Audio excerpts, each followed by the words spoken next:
Welcome back to the next session of Creating Art Over 70 with Cyan Rufus. We're working on the train pastel painting right now. So I think in this particular session, I'm going to start working more in laying in some of the shapes of the overall composition. I was trying to, in the last session, I was trying to just focus on laying in and rooting the train itself. But I think I need to have the rest of the composition in it so I can really get a feel for how the distances are going to play out in the length of the train and the height of the train. So at this session, I'm going to work on some of the compositions. Thank you so much for watching.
Okay, I think I got the the concept laid in for the composition. You know what it's supposed to look like, the directions of the flows, the the overpass of the tunnel entry here, and some of it going up into the mountaintop here, and the mountain itself coming around, and then the railings, of course, coming in here, and then these would be like the track that it's on, and then so we'll work it out.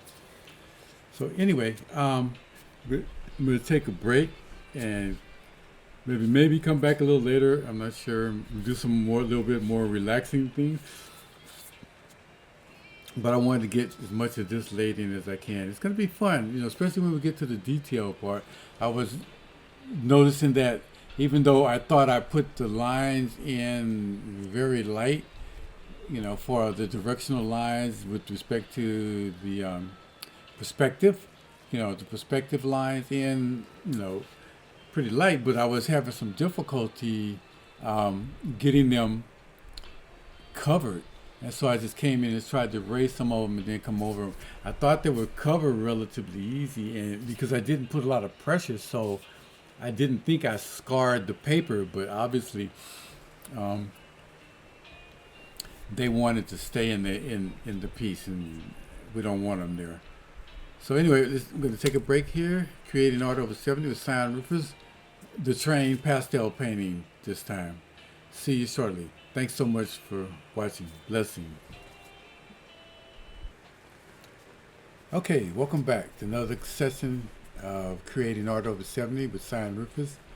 The train pastel painting. I felt like painting a little bit more today. I was going to sit here and do maybe another hour or so. Um, I'm going to try to work in some of the detail in the train. I just want to start to paint on it so I can get a feel for it because I need it to talk to me. And so as I paint on it, then I begin to see where the piece is going, is how I approach this. So this session, I'm going to work a little bit more on the train. I'm going to use I'm going to use brushes, maybe little shaper tools. I might jump in with some pencil. I'm not sure. But anyway, that's what we're getting ready to do. Creating Art of a 70, Sign Rufus. Train pastel painting. Let's get busy.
Okay, I'm going to stop again here. I just was trying to do a lot of brushwork, just having some fun with the piece. I know I could get it done a little faster if I get in with the pencils, but I just wanted to have some fun with the brushes, just see how they feel, just see how they feel, just see how they feel. So that's what I was doing, and I was working in this area, trying to root it in because I'm gonna, I think I'm through the flow. The workflow is I'm gonna be working from this area, going in this direction, and then I might come around and do something like this. So, but I want to get this area rooted so I can try to get my proportions moving out, relatively close to where I want them. And of course, the perspective angles, I want to make sure I can keep them flowing relatively well. Yeah, and then the mountain formation, and then the tunnel area with the bricks and stuff like that. So we're going to work that out a little later. And the railing here and the supporting area in this section is what's going to be going on here. So so that's it. So anyway, I'm going to stop here. This session, creating order of 70 with Sign Rufus, the train pastel painting. See you next session. Thanks for watching.